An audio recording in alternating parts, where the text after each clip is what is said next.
सवाल तो होगा और जवाब देश के प्रधानमंत्री और गृह मंत्री को आकर देना पड़ेगा। पूरा देश आतंकवादियों के खिलाफ खड़ा है। आतंकवादियों के पास इतना समय था कि वो धर्म पूछ रहे थे। नमस्कार, मैं राम दुलार, आप देख रहे हैं आवाज बुलंद। मैं इस समय उत्तर प्रदेश के देवरिया जिले में उपस्थित हूं और देश बहुत विषम परिस्थिति में गुजर रहा है और वर्तमान सरकार उस जो वर्तमान कश्मीर में आतंकी हमला हुआ है उसको कहीं व्यक्तिगत हित में, पार्टी के हित में इस्तेमाल तो नहीं करने जा रही है। तो आइए बात करते हैं इसी पे। संजय जी नमस्कार।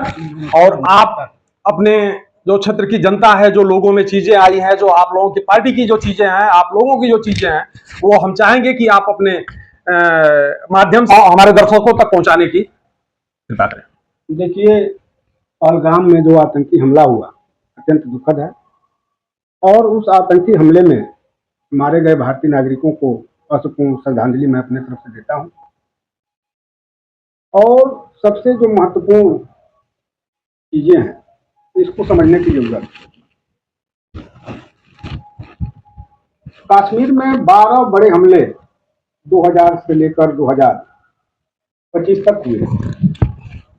उन बड़े हमलों में 10 हमले जो है भारतीय जनता पार्टी के शासनकाल में हुआ है। और उन हमलों की क्रोनोलॉजी समझिए कि 2000 में हमला होता है अनंतनाग जिले में और अल्पसंख्यक सिख समुदाय के 36 लोग मार दिए जाते हैं।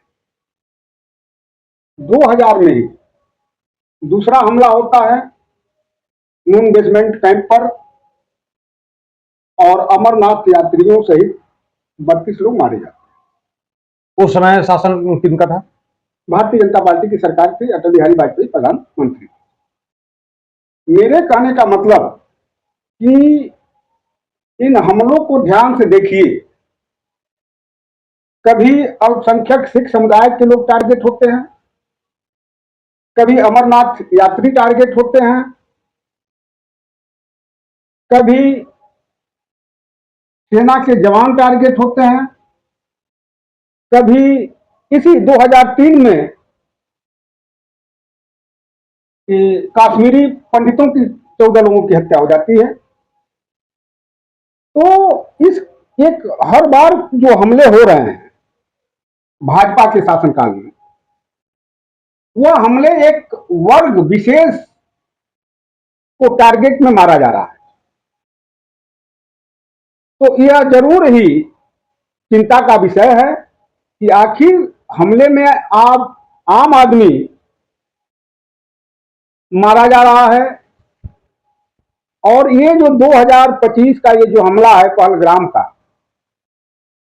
इसमें भारतीय नागरिक मारे गए और वो भारतीय नागरिक को तुच्छ राजनीति करने वाले लोग जो है, विशाल काया जो स्वरूप है देश का और नागरिकों का जो है बड़ा समूह है, उसको एक धर्म पर लाकर खड़ा कर। तो मेरे कहने का और जो नैरेटिव पूरे सोशल मीडिया में एक संगठन के समर्थित लोगों द्वारा चलाया गया कि हिंदू मारे गए, हिंदू मारे गए, किसी को इस बात का अफसोस नहीं रहा कि मानवता की हत्या हो गई, भारतीय नागरिकों की हत्या हो गई। पूरा सोशल मीडिया में एक संगठन के लोग, एक विचारधारा के समर्थक लोग इस बात का नैरेटिव चलाने में परेशान दिखे कि हिंदू की हत्या हो गई। तो आखिर अरे कुछ लोग तो ऐसे भी कहते पाए गए हैं कि मुस्लिम आतंकवादियों ने, जैसे मुस्लिमों ने बताया था कि मैं मुस्लिम हूं और मैं आतंकवादी हूं, जो मैं जा रहा हूं मारने के लिए, वो पहले ऐसे ही उनका वक्तव्य आ रहा है कुछ लोगों का कि मुस्लिम आतंकवादियों ने ये हमला किया। तो आप यह देश की जनता देख रही है और देश की जनता मूर्ख नहीं है। जो आप इन हमलों से किस तरीके का लाभ लेना चाह रहे हैं, किस तरीके का देश में वातावरण आप खड़ा करना चाह रहे हैं, इस बात से अब जनता परिचित हो चुकी है। और ऐसे मंसूबे रखने वाले जो भी संगठन के लोग हैं, उन संगठन के लोगों का मुंह तोड़ जवाब कश्मीर के निवासियों ने दिया। पूरा कश्मीर रोड पर उतरकर इस आतंकवादी हमले के खिलाफ प्रदर्शन कर रहा है, शांति की बात कर रहा है। तो ऐसे तुच्छ मानसिकता रखने वाले संगठनों का जवाब कश्मीर के लोग दिए और देश में जो शांति चाहते हैं, प्रेम चाहते हैं, मोहब्बत चाहते हैं, वह सभी लोग ऐसे तुच्छ मानसिकता रखने वाले संगठनों के खिलाफ लामबंद हैं और उनकी साजिश जिस तरीके का नैरेटिव चला रहे हैं उसके खिलाफ जनता के बीच संदेश देने का काम कर रहे हैं। पहला सवाल कि आतंकवादी वहां आए कहां से? हवाई जहाज से तो आए नहीं, हेलीकॉप्टर से तो उतरे नहीं। और जिन लोगों ने ये दावा किया था कि नोटबंदी कर देंगे, आतंकवाद का कमर टूट जाएगा, 370 हटा दिए, आतंकवाद खत्म हो जाएगा, वो लोग आज जवाब क्यों नहीं दे रहे हैं कि आतंकी हमला क्यों हुआ? आपने जब 370 हटा दिया, नोटबंदी कर दिया, पूरे देश की जनता को नोटबंदी में मार डाला और आज पुनः वहां आतंकवादी हमला होता है। यह सवाल तो इस देश के गृह मंत्री और प्रधानमंत्री से होना ही चाहिए कि सेना कहां थी, पुलिस कहां थी, सुरक्षा के इंतजाम कहां थे? जो 2000 सैलानी बतलाए जा रहे हैं कि वहां पर्यटक आए हुए थे, उनकी सुरक्षा का आपने इंतजाम क्यों नहीं किया? यदि इस देश की खुफिया एजेंसी को पहले से पता था कि कश्मीर में कोई बड़ी दुर्घटना होने वाली है, तो सुरक्षा एजेंसियों ने पर्यटकों से क्यों नहीं बताया कि यहां आना असुरक्षित है? और भारत सरकार ने क्यों नहीं एडवाइजरी जारी करके कहा कि अभी आप कश्मीर मत जाइए? यह पूरी लापरवाही भारत सरकार की है, देश के गृह मंत्री का है। और यह पूरे जब आतंकवादी समूह ने यह जिम्मेदारी ले लिया कि हमने वहां पे गोलियां चलाई, तो इस देश के जिम्मेदार लोग क्यों नहीं यह जिम्मेदारी ले रहे हैं कि हमारी चूक, हमारी लापरवाही से इस देश के नागरिकों की हत्या हुई है, पर्यटकों की हत्या हुई है। एक जिम्मेदारी भी इस देश के गृह मंत्री को लेना चाहिए, इस देश के प्रधानमंत्री को लेना चाहिए। प्रधानमंत्री का इस तरीके का नाटक यूएई से भगा हुआ है और बिहार में जाकर चुनाव प्रचार कर रहे हैं, मुस्कुरा रहे हैं और जुमलेबाजी कर रहे हैं कि हम नेस्तनाबूद कर देंगे, मिट्टी में मिला देंगे। एक डायलॉगबाजी बंद होनी चाहिए और ठोस कार्रवाई होनी चाहिए। आज तक 300 किलोग्राम आरडीएक्स आया, उसका पता इस देश की खुफिया एजेंसी और भारत सरकार नहीं लगा पाई। इसमें श्वेत पत्र जारी होना चाहिए। और जो घटना अभी हुई है पहलगाम में, इस पे एक भारत सरकार को श्वेत पत्र जारी करना चाहिए कि सुरक्षा एजेंसियां उस दिन कहां थी, आर्मी कहां थी, पुलिस कहां थी, वहां लगे सीसीटीवी कहां थे? ये तमाम सवाल हैं और इस सवाल पर देश के सामने आज तक प्रधानमंत्री इस घटना को लेकर एक प्रेस वार्ता नहीं किए, देश के नाम संदेश नहीं दिए और यूएई से आते हैं और मधुबनी बिहार जाकर जनसभा करते हैं, मुस्कुराते हैं, वहां के मुख्यमंत्री के साथ हंस कर बातें करते हैं। ऐसा लगता है कि जो लक्ष्य रखा गया था वह लक्ष्य मिल गया हो। इस तरीके का जो देखने को मिला प्रधानमंत्री के चेहरे से कहीं शिकन नहीं है। पूरा देश कैंडल मार्च निकाल रहा है, पूरा देश आतंकवादियों के खिलाफ खड़ा है और प्रधानमंत्री बिहार में जनसभा कर रहे हैं। प्रधानमंत्री को कश्मीर जाना चाहिए। जब सर्वदलीय बैठक चल रही है तो देश के प्रधानमंत्री और बिहार के मुख्यमंत्री जनसभा कर रहे हैं, मुस्कुरा रहे हैं, यह कतई अच्छी बात नहीं है। और यह जो बार बार नैरेटिव खड़ा करना, लगता है कि पहले से तैयारी करके रखा गया था कि उधर हमले होंगे, इधर पोस्टर जारी हो जाएंगे कि धर्म नहीं, जाति नहीं, धर्म पूछ कर मारा गया। आतंकवादियों के पास इतना समय था कि वो धर्म पूछ रहे थे, कलमा पढ़ा रहे थे, अंडरवियर खोल कर देख रहे थे और हमारी सेना और जो सुरक्षा के जिम्मेदार लोग हैं वहां से नदारद थे, लापता थे, वो अभी वहां मारे गए। परिवार के लोग, उनकी बहनें ये कह रही हैं कि अगर तो 1.5 घंटे तक वहां कोई स्वास्थ्य फर्स्ट एड की व्यवस्था नहीं थी, इस सवाल को क्यों नहीं खड़ा किया जा रहा है मीडिया पर? वहां एक बात आ रही है कि लगभग 40-45 मिनट तक लोग बता रहे हैं कि गोलियां चली, और उनके जाने के 1.5 घंटे बाद तक जो है कोई विकल्प व्यवस्था नहीं उपलब्ध हो पाया। मतलब ये सोचिए कि तो वहां पुलिस प्रशासन या फोर्स को उतना स्पेस क्यों दिया गया था? अब जहां वो इतना ये रेड अलर्ट एरिया है, जहां कुछ भी होता रहा है, वहां इतना फोर्स को, प्रशासन को वहां से हटा देना, ये क्या उचित रहा? ऐसा क्या क्या था? नहीं, मैं इसी बात पे तो कह रहा हूं कि भारत सरकार को एक श्वेत पत्र जारी करना चाहिए कि ये दुर्घटना और ये बड़ी चूक हुई कैसे, जो है इसीलिए यह देश चाहता है। आज तो कुछ लोग ऐसे हैं पूरे देश में, हमले पर बात मत करिए, देश बड़ा दुखी है, सवाल मत करिए प्रधानमंत्री से, सवाल मत करिए गृह मंत्री से, सवाल मत करिए देश की सरकार से। अगर वो भावनाओं में पूरे देश को जब इतनी बड़ी दुर्घटना होती है तो एक बड़ी टीम खड़ी हो जाती है कि आप सरकार से सवाल मत करिए। सवाल तो होगा और जवाब देश के प्रधानमंत्री और गृह मंत्री को आकर देना पड़ेगा, और सेना के जवान, जो सेना के जिम्मेदार लोग हैं, जो खुफिया एजेंसियां हैं, जो जिम्मेदार लोग हैं, उनको भी श्वेत पत्र पे जारी करना चाहिए कि आखिर इतनी बड़ी दुर्घटना किसकी चूक से हो गई, किसने आदेश दिया था कि वहां सुरक्षा का इंतजाम नहीं रहेगा, किसके आदेश से वहां आर्मी और पुलिस हट गई थी। कुछ खासे वर्ग के लोग जो है इसमें जो लोगों को गुमराह करने में लगे हुए हैं, तो उनके तरफ से एक बात निकल के आ रही है कि इस हादसा के जिम्मेदार वहां के सीएम है। क्या वहां के जो सीएम हैं उनके पास ये फोर्स की व्यवस्था उनके हाथ में है, मिलिट्री उनके हाथ में है, या किसके हाथ में है वहां की फोर्स? और वहां की पूरा देश जानता है कि पूरे कश्मीर की सुरक्षा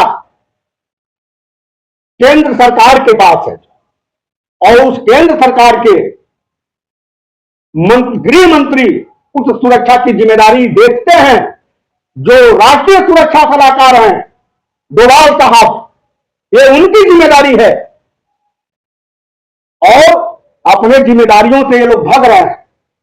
मैं तो इतना ही कहूंगा कि यदि घटना करने वाले आतंकवादी संगठन ने सीना ठोक कर कह दिया कि मैंने घटना किया है, तो इस देश की सरकार और सुरक्षा की जिम्मेदारी जिन जिम्मेदार लोगों के, अधिकारियों और मंत्रियों के पास है, वो आकर कहें कि मुझसे चूक हो गई है, मैं अपना इस्तीफा दे रहा हूं। इस देश के नागरिकों से माफी मांगे कि मैं आपकी सुरक्षा नहीं कर पाया, मैं सुरक्षा करने के काबिल नहीं हूं, मैं इस्तीफा देता हूं। यह आकर कहना चाहिए देश के गृह मंत्री को, देश की सरकार को, राष्ट्रीय सुरक्षा सलाहकार डोभाल जी को यह बात आकर कहना चाहिए कि मैं आपकी सुरक्षा नहीं कर पा रहा हूं, मेरी लापरवाही से आप लोगों की हत्या हो गई। तो जिनके अंदर इस जमीर अगर जिंदा होगा, ये बात तो उनके अंदर से आएगी। अब ये तो देश की जनता को इस पर चिंतन करने की जरूरत है और सच्चाई जानने की जरूरत है कि आखिर जब भी कोई बड़ी दुर्घटना, ये परंपरा ही खत्म हो गई। आज कोई मंत्री, जिस भी मंत्री, रेल मंत्री हो, रेल दुर्घटनाएं होती हैं, इस्तीफा नहीं देंगे।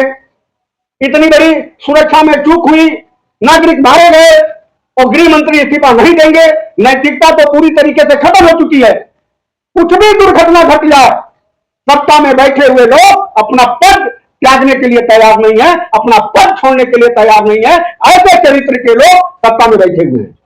जो बात कही जा रही है कि ये बहुत मुश्किल घड़ी है और लोगों के भावनाओं के साथ जो खेला जा रहा है, वास्तव में अगर मान ही लेते हैं कि ये लोग, जो लोग भी हैं, बहुत दुखी हैं, कुछ कहने और करने के मूड में नहीं है, तो एक सवाल यह भी बनता है, आम जनता की जो सोच है, जो क्षेत्र में चर्चा हो रहा है कि अगर इतना ही ये दुखी थे तो बिहार में जो रैली हुई है वो कैसे कर ली? बिहार में रैली हुई, घटना वाले दिन इस देश में आईपीएल खेला जाता रहा।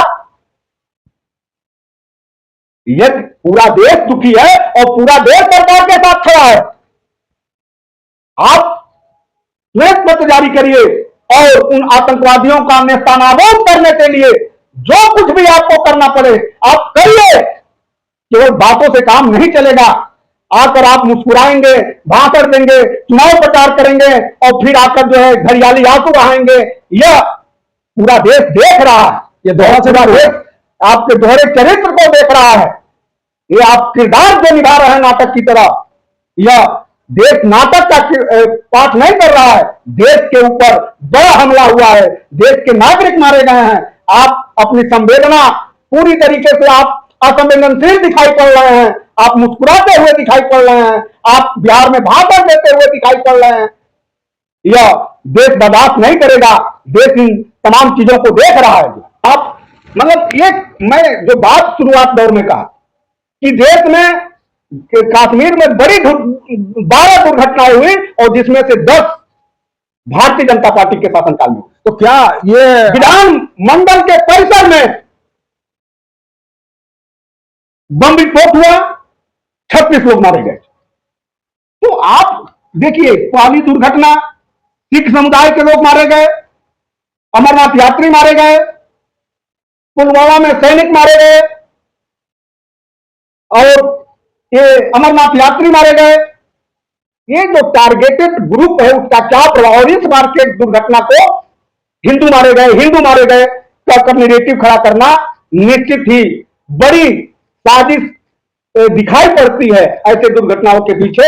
यह कहने में मुझे कोई गुरेज नहीं है। जो क्या आप ये कहना चाह रहे हैं कि भारतीय जनता पार्टी जब जब सरकार सत्ते में आई है, ये आतंकवादियों के पक्ष में एक उर्वरा युक्त प्लेटफॉर्म उपलब्ध कराने की व्यवस्था रखी है क्या? नहीं, मेरे कहने का मतलब है कि इनके शासनकाल में सुरक्षा व्यवस्था बिल्कुल ध्वस्त हो गई है। ये जितनी दुर्घटनाएं दिखाई पड़ रही है, 5 और 6 में जो दुर्घटनाएं हुई, उस 5-6 की दुर्घटनाओं को मैं बता रहा हूं कि आतंकी हमले हुए। इससे उसमें एक जो सन 2005 में 6 में हुआ तो मात्र नेपाली और बिहार के 9 मजदूर मारे गए और 5 में जो है 12 तो अमरनाथ यात्री मारे गए। लेकिन मेरे कहने का मतलब कि ये कश्मीर की सुरक्षा को लेकर संवेदनशील नहीं है। इससे तो 2 बातें निकल के आ रही हैं, या तो ये सुरक्षा व्यवस्था को देखने में ही विफल है बिल्कुल, और या सक्षम ही नहीं है, या ये जानबूझ करके ऐसा अवसर उत्पन्न करते हैं कि जिससे आतंकवाद बढ़े और जो है उसका हमला उठा लें। और दोनों ही स्थिति में ये देश के हित में के लायक तो नहीं है। देश के लिए ये सत्ता में बने रहना इनका खतरनाक ही होगा। और देखिए, मेरे इनके कार्यकाल का जब विश्लेषण मैंने किया तो उस विश्लेषण से यही तय हो रहा है कि कश्मीर की सुरक्षा को लेकर भारतीय जनता पार्टी का जो पक्ष है बिल्कुल कमजोर है और ऐसे दुर्घटनाओं का राजनीतिक लाभ लेना दिखाई पड़ता है, इनके लिए फायदेमंद दिखाई पड़ता है। तो जिनको इन घटनाओं से लाभ मिल रहा हो, राजनीतिक लाभ मिल रहा हो, सत्ता मिल रहा हो, इस पे सवाल तो खड़ा होगा ना कि ऐसी आपके ही कार्यकाल में क्यों ये बड़ी बड़ी दुर्घटनाएं टारगेटेड समूहों के साथ होती हैं। कश्मीरी पंडितों की हत्या हुई, भारतीय जनता पार्टी का शासनकाल था। और संकट सिख समुदाय की हत्या हुई, भारतीय जनता पार्टी का शासन था। जो सेना के जवान मारे गए पुलवामा में, सीआरपीएफ के जवान 46 मारे गए, भारतीय जनता पार्टी की सत्ता थी। जो आखिर ऐसा क्यों हो रहा है, इसका जवाब तो भारतीय जनता पार्टी की सरकार को देना ही चाहिए कि आखिर इतनी बड़ी बड़ी दुर्घटनाएं उन्हीं के शासनकाल में क्यों हो रही है। जैसा कि आप लोगों ने सुना, अब हमें सजग रहने की जरूरत है। भारत की हर जनता को सजग रहना चाहिए और समय जो चल रहा है बहुत ही भयावह दौर से हम कहीं कहीं गुजर रहे हैं, इसलिए एकजुट होना चाहिए और जैसे भी हो अराजक तत्वों को जड़ से उखाड़ के हमें फेंकना ही होगा। जो आतंकवादी हैं, जो ये हमले कर रहे हैं, उनको कुछ ऐसा जवाब देना ही होगा कि फिर भारत में किसी भी तरह का आतंकवाद करने के सोचने से पहले थर्रा उठे वो लोग। आप लोगों ने देखा जिस समय हमारे यहां पुलवामा हमला हुआ, पाकिस्तान में इमरान थे और वहां जब स्ट्राइक हुआ उसके बाद वहां की जनता किस तरह बौखलाई और इमरान का क्या हस्न हुआ आप लोग जाने हैं, देखे हैं।